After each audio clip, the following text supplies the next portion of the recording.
Bonjour et bienvenue à tous. Nous sommes entrés depuis ce matin dans le temps des rogations. Alors qu'est-ce que c'est que ces rogations? Du latin rogatio qui signifie supplication. Les rogations consistent à demander à Dieu sa bénédiction sur les récoltes à venir. Une tradition oubliée depuis 1962 qui réapparaît progressivement en France et je pense à travers le monde entier. Donc 3 jours avant l'Ascension, il s'agit de remettre nos prières au Seigneur pour qu'il les monte au ciel.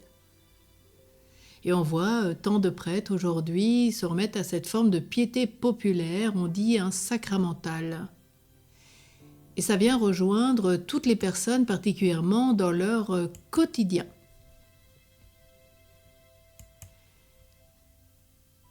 En pratique, beaucoup de personnes n'osent pas demander parfois des choses concrètes au Seigneur alors qu'elles font partie de nos vies. Et c'est pourquoi nous sommes invités à aller dans ces processions avec le prêtre à travers campagnes, monts et collines. Et à l'origine de cette prière, pour les fruits de la terre, eh bien, c'est l'évêque de Vienne qui est là et qui nous le propose, c'est Saint Mamère. Au 5e siècle, sa ville est éprouvée par les incendies, tremblements de terre, bêtes féroces et finit par se tourner donc vers le ciel.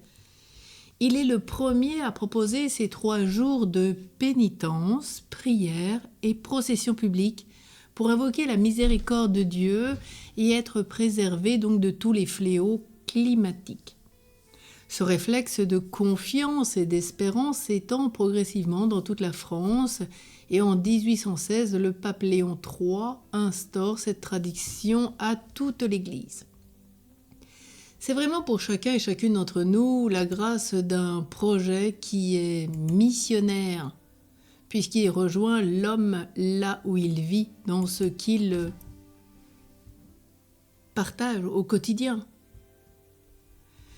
Et donc, si aujourd'hui ce mot de rogation évoque peu de choses pour certains ou de lointains souvenirs pour certaines paroisses, eh bien, elle réapparaît doucement dans les campagnes, au cœur des demandes des agriculteurs, des vignerons, de tous ceux qui travaillent la terre, de ceux qui vont œuvrer en mer pour chercher le poisson. Et donc on voit aussi les calvaires bordant les routes champêtres qui témoignent de ce bel héritage spirituel semé par la foi de nos ancêtres, comme il l'est dans cette procession. Et merci à tous nos ancêtres d'avoir élevé ces calvaires en souvenir de missions ou des rogations. Ces croix étaient souvent des croix de rogation. Le curé souvent y donnait rendez-vous pour bénir les champs. Alors certains même nous disent, nous travaillons la terre, mais nous n'avons pas cet esprit missionnaire. Et nous ne sommes pas forcément de bons, grands et grands chrétiens. Peu importe. La demande, c'est aussi l'Église qui s'ouvre à tous et à toutes. Et d'où l'importance de le réintroduire dans chaque paroisse. Peut-être l'occasion d'aller voir les agriculteurs, les pêcheurs, tous ceux qui vivent du travail de la terre, dans la mer, pour les inviter à cette belle prière. Et ça peut être témoignage de très très belles rencontres. Et de ce fait, on a bien vu des gens qu'on avait rencontrés qui disaient après coup, bien, tout compte fait, on va s'investir au cœur de la paroisse. Aujourd'hui, bien, ils le vivent là où ils sont. Au cœur de leur vie, dans leur métier.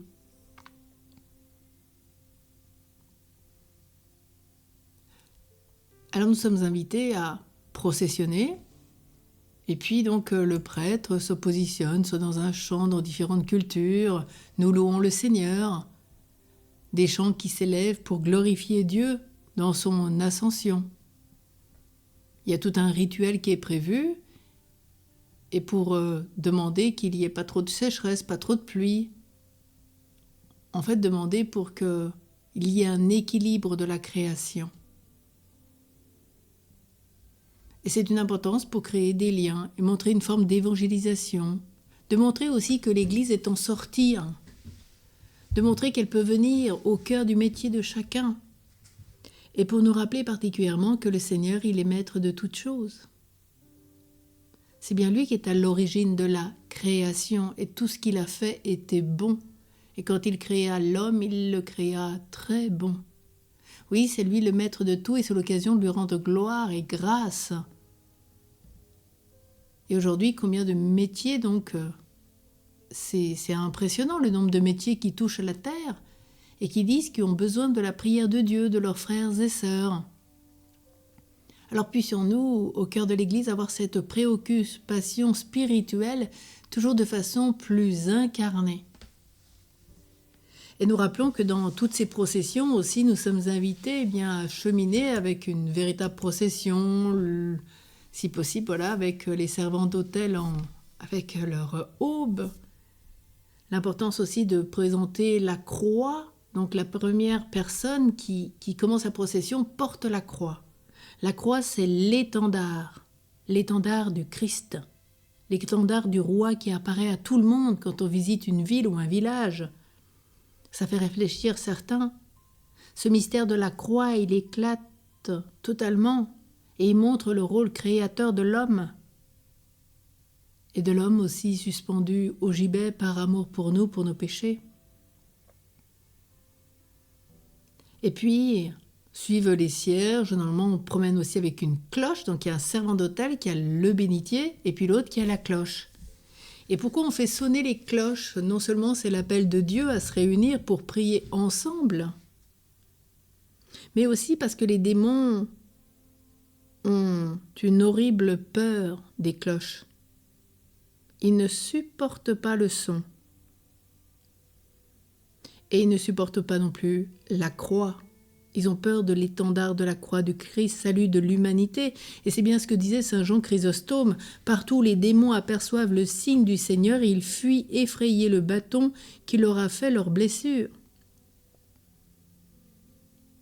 Et c'est aussi la raison pour laquelle, donc, en certaines églises, lors de tempêtes, on sort la croix de l'église, on l'expose contre la tempête, afin que les démons, voyant l'étendard du souverain roi, soient effrayés et prennent la fuite.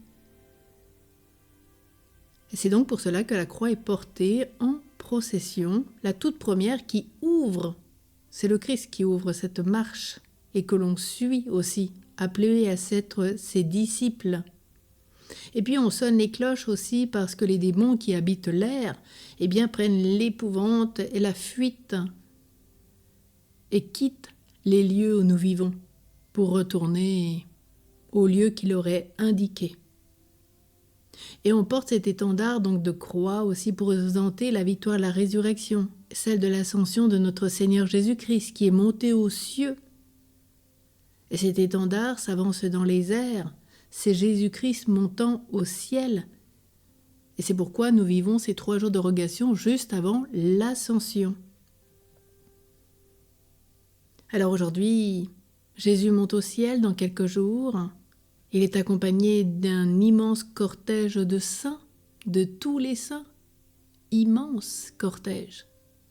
Et pour nous montrer que nous sommes tous invités à suivre le Christ et à cheminer vers la sainteté comme les saints nous ont précédés avant nous.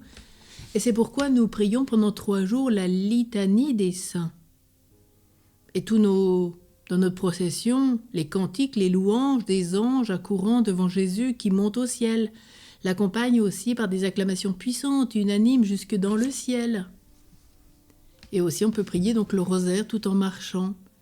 Et c'est à la fois un véritable témoignage pour beaucoup. Alors puissions-nous vraiment le vivre, si cela est proposé dans nos paroisses, tant mieux.